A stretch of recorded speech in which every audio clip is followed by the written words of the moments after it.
झाली ही त्या लोकांच्या जीवनामध्ये झाली ज्यांनी हे डेव्हिड बर्नर्ड नावाच्या व्यक्तीची बायोग्राफी वाचली. After reading the biography of David Bernard, William Carey came to India to preach the gospel. David बर्नर्डची बायोग्राफी वाचल्यानंतर विलियम केरी हे सुवार्ता सांगण्यासाठी भारतामध्ये आले. So many people went to the different parts of the world to preach the gospel. They were all burdened with the for like a perishing soul. अनेक लोक जगाच्या कानाकोपऱ्यामध्ये सुवार्ता सांगण्यासाठी तयार झाले आणि बाहेर पडले कारण त्यांना नाश होत असलेल्या लोकांच्या बाबतीत ओझं तयार झालं. If you don't feel a burden for the perishing soul, God has not called you for the ministry. जर तुम्हाला नाश पावत चाललेल्या लोकांच्या बाबतीत जर कळवा नसेल, ओझं नसेल, तर देवाने तुम्हाला सेवेसाठी बोलावलं नाहीये. Secondly, दुसरा मुद्दा, Lord said, you see the field and you pray to the master of the field. प्रभू असं म्हणाला, तुम्ही शेती पहा आणि शेताचा जो धनी आहे त्याच्याकडे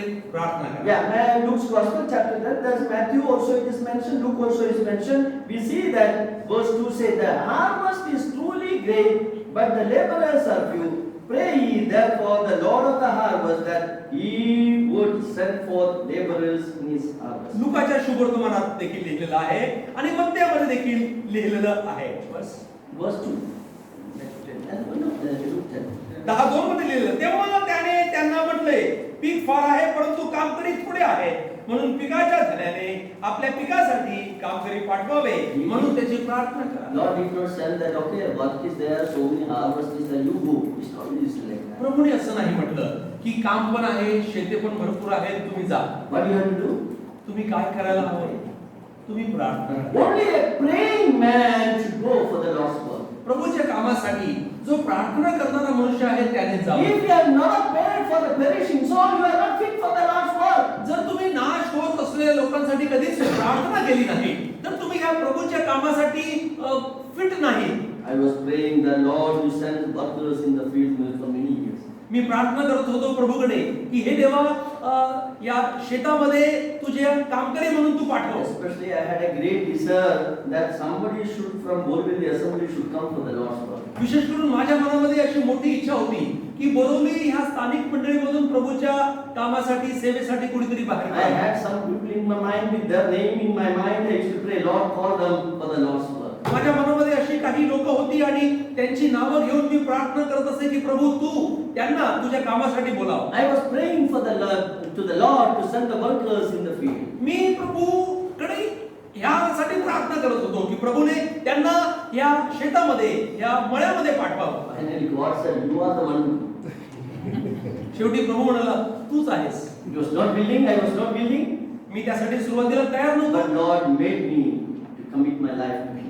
परंतु प्रभूने माझं जीवन त्याला समर्पित करावं यासाठी मला भाग For पाडलं. the last 11 years, I was really committed my life to the Lord. मागच्या 11 वर्षापासून मी माझं जीवन पूर्णपणे प्रभूला समर्पित I have करत no आहे. regret of coming to the field and serving Him. शेतामध्ये येऊन प्रभूचं काम करत असण्याचा जो हा निर्णय आणि सेवा मी करत आहे त्याबद्दल मला कधीही पश्चाताप पसरणार नाही. I am serving the greatest master whom I can serve. He is the greatest of all the masters. ज्या मालकाची ज्या प्रभूची मी सेवा करत आहे तो सर्वात मोठा मालक सर्वात मोठा धनी आहे. So pray to the Lord to send the laborers in the vineyard. तर प्रार्थना करा की द्राक्षमळ्यात काम करण्यासाठी त्याने कामकरी पाठवावे. Sometimes God will call you Himself to go out. कधी कधी तुम्ही प्रार्थना करत असाल तर प्रभू तुम्हालाच सांगेल आणि पाठवेल की तू जा. Third thing I want to tell you. तिसरा मुद्दा, The Lord will never use unclean vessel for His purposes. प्रभू त्याच्या उद्देशासाठी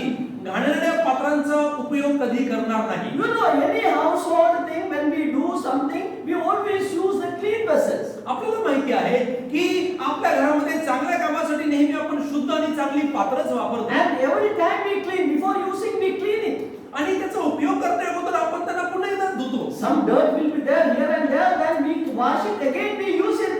Before using we wash it. काही धूळ इथं तिथं असेल आपण वापर करण्या अगोदर त्याला पुन्हा धुतो. So same way, God will be using a person who is willing to be cleansed. तर प्रभू अशा व्यक्तीचा उपयोग करतो जो व्यक्ती स्वतःला शुद्ध करण्यासाठी तयार असतो. Be clean that bear the vessels of the Lord. That is what we read in the Bible. पवित्र शास्त्रामध्ये आम्हाला असं वाचण्यास मिळते की प्रभूच्या उपयोगाचं पात्र व्हावे म्हणून स्वतःला पवित्र राखा. Yeah, Isaiah 52 verse 1 we read that. यशाया 52 आणि 1 मध्ये आपण वाचतो. So we say that we need to be clean for the useful for the Lord. तर प्रभूसाठी उपयोगाचं पात्र व्हावं म्हणून आपण शुद्ध असलं I पाहिजे. think Brother Thompson has referred about that. त्याबद्दल बंधू थॉम्सन यांनी पण सांगितलं. Isaiah chapter 6 we read about Isaiah was blaming everybody else up to chapter 5. यशायाच्या 6व्या अध्यायामध्ये आपण असं वाचतो की 5व्या अध्यायापर्यंत यशाया इथं तिथं लोकांना दोष देत होता. Yeah, woe unto you. Everybody is cursing. तो सर्व लोकांना तुम्हाला हाय असं म्हणत होता. When he came to the presence of the Lord, परंतु जेव्हा तो प्रभूच्या उपस्थितीमध्ये when आला, he saw the holiness of God, जेव्हा त्याने प्रभूचं पवित्रपण पाहिलं, he said, woe unto me. तेव्हा तो असं म्हणाला मला हाय असो. Oh, he understood he is an unclean vessel. तुला हे समजलं की तो अशुद्ध आहे. So he said that I am living in the midst of the unclean people now, and people with unclean lips. तो असं म्हणाला की मी बेसुद्धी ओठांच्या लोकांमध्ये राहत आहे. And we see the Holy Spirit as a cleansed him. आणि आपण हे पाहतो की पवित्र आत्म्याने त्याला तिथं धुतलं, शुद्ध केलं. Then God called him. आणि मग प्रभूने त्याला Then he said, I am Lord, I am here, send me. मग तो असं म्हणाला पहा मी तर आहे मला So पाठवा. Lord will clean the vessel before sending him for the ministry. एखाद्या व्यक्तीला सेवेसाठी पुढे पाठविणे अगोदर त्या व्यक्तीला प्रभू धुवून शुद्ध करतो. Some people are there, they are getting terminated in the office because of malpractice. काही लोक अशी आहेत की काहीतरी चुकीचं ऑफिस मध्ये केल्यामुळे त्यांना ऑफिस मधून काढून टाकण्यात And येते. immediately they said, the Lord has called me for the gospel. आणि मग ते लगेच म्हणतात की प्रभूने मला त्याच्या सेवेसाठी बोलाविलं आहे. You are boss, the earthly boss is terminated you. तुमचं या पृथ्वी तलावरचे जे अधिकारी आहेत त्यांनी तुम्हाला कामातून काढून टाकलेलं आहे. For malpractices, not for good. Malpractices are sending you. तुम्ही काही चांगलं केलं म्हणून नाही तर काहीतरी चुकीचं वाईट केलं And you म्हणून. say that God's call has come. आणि तुम्ही म्हणता की प्रभूने मला बोलावलं आहे. Never, that is never the God's call. Let me tell you. नाही हे प्रभूचं पाचारण नाही. God will call only the clean vessels. प्रभू केवळ शुद्ध आणि पवित्र पात्रांना नेमतो. This is what example I am telling, not that imagination. These are incidences happening in the midst of the believers. हे जे काही मी सांगत आहे हे माझ्या मनाची कल्पना नाही, हे विश्वासस्थानांमध्ये झालेली घटना आहे. Those who come like that, they suffer also, they reap the consequences also. जे अशा प्रकारे प्रभूच्या सेवेमध्ये येतात त्यांना अनेक प्रकारच्या दुःखांना वेगवेगळ्या समस्यांना तोंड द्यावं लागतं, त्याचे परिणाम भोगावे We लागतात. need to understand God uses clean vessel.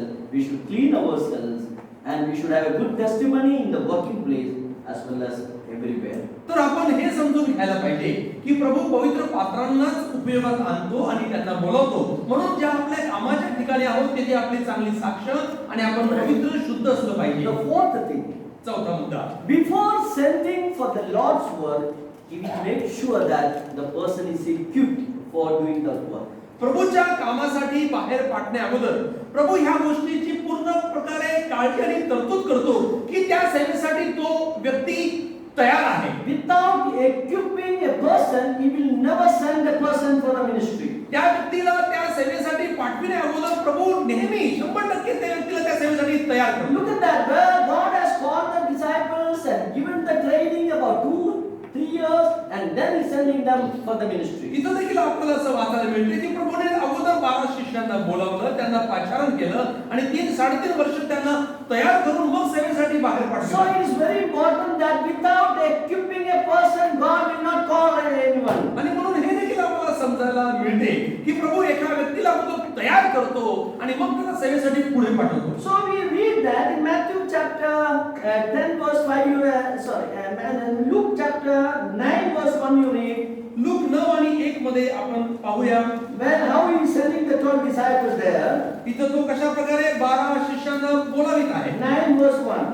9 आणि 1 मग त्याने 12 प्रेषितांस एकत्र बोलावून त्यास सर्व भूते काढण्याचे व रोग बरे करण्याचे सामर्थ्य व अधिकार दिले. Yeah, he gave them power and authority. तो त्याने त्यांना सामर्थ्य व अधिकार दिला. Before sending them, he gave them the power and authority to exercise. He equipped them for that. त्यांना पाठवण्या अगोदर त्याने त्यांना सामर्थ्य आणि अधिकार दिला, त्यांना तयार केलं. He said before in Matthew chapter 28, we see that he said, all authority is given unto me in heaven and earth.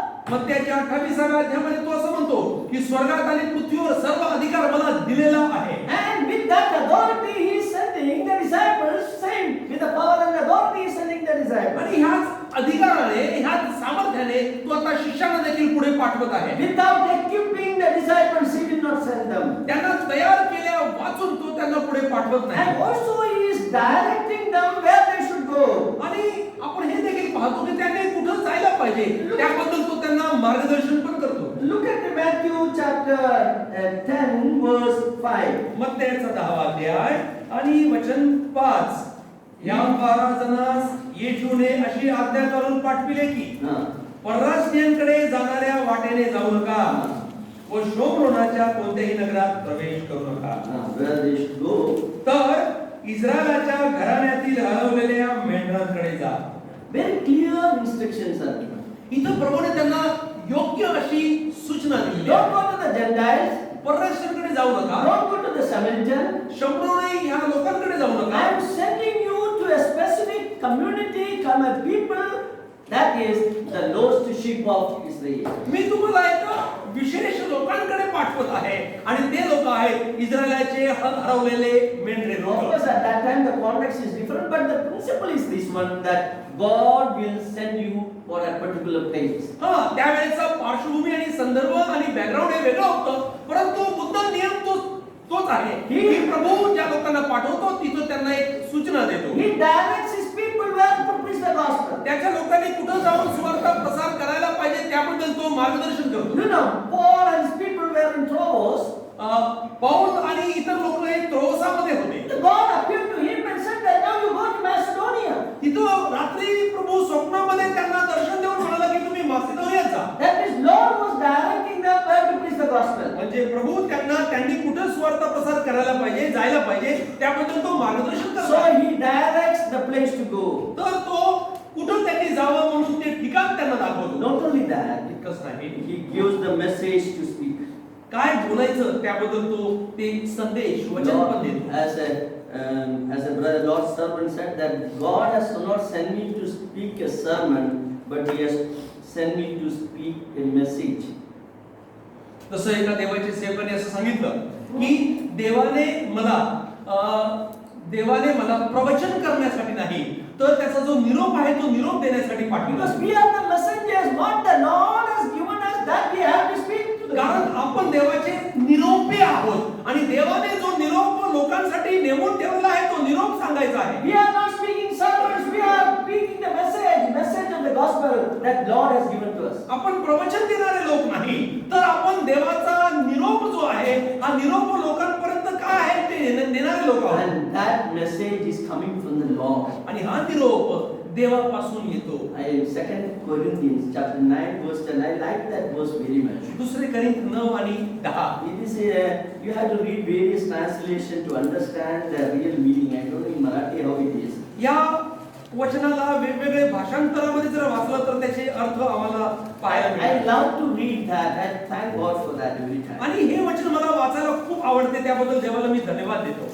There we read that now he that ministered seed to the sower both minister bread for your food. Verse 10.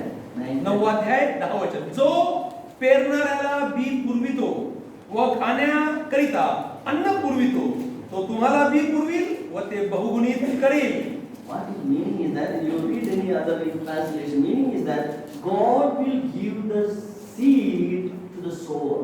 याचा अर्थ जर आपण वेगवेगळे भाषांतर पाहिलं तर हे पाहायला मिळतो की प्रभू पेरणाऱ्याला बी पुरवितो. Sometimes I would always have a question, what message I have to give there, I don't know. अनेक वेळा माझ्या मनामध्ये हा प्रश्न उपस्थित राहतो, प्रभू मी तिथं काय बोलावं हे मला माहिती नाही. And in the last moment also I am struggling what message I should give. आणि शेवटच्या वेळी देखील मी ह्या संभ्रमात असतो की नेमकं काय बोलावं. In my life for the last more than 40 years I am ministering. In every moment I know that Lord gives me the message at the last moment. मागच्या 40 वर्षापासून मी वचनाची सेवा करत आहे आणि मला हा अनुभव आणि माहिती आहे की अनेक वेळा मी काय बोलावं म्हणून प्रभू मला शेवटच्या वेळी सुचवितो. He is the one who gives the seed to sow. His word is coming from him.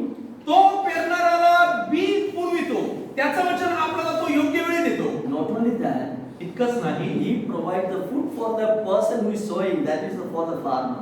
जो व्यक्ती पेरतो त्या व्यक्तीला म्हणजे त्या शेतकऱ्याला तो त्याचं फळ देखील He देतो. will provide the material need of the worker.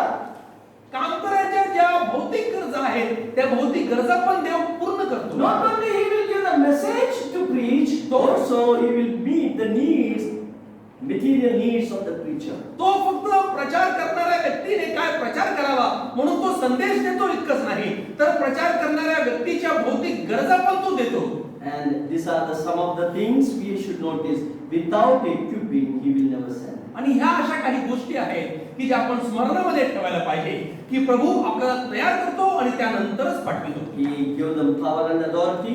तो त्यांना सामर्थ्याने अधिकार He देतो. pointed out the place where they have to go. त्यांनी कुठं जायला पाहिजे त्याबद्दल तो सांगतो. He gave them the message what they should speak. आणि त्यांनी काय बोलायला पाहिजे त्याबद्दल तो त्यांना वचन संदेश One देतो. more thing I want to talk to you about the call is that God never calls a lazy fellow. अजून गोष्ट एक जी पाचारण्याच्या संदर्भात आहे ती मला तुम्हाला सांगायची आहे ती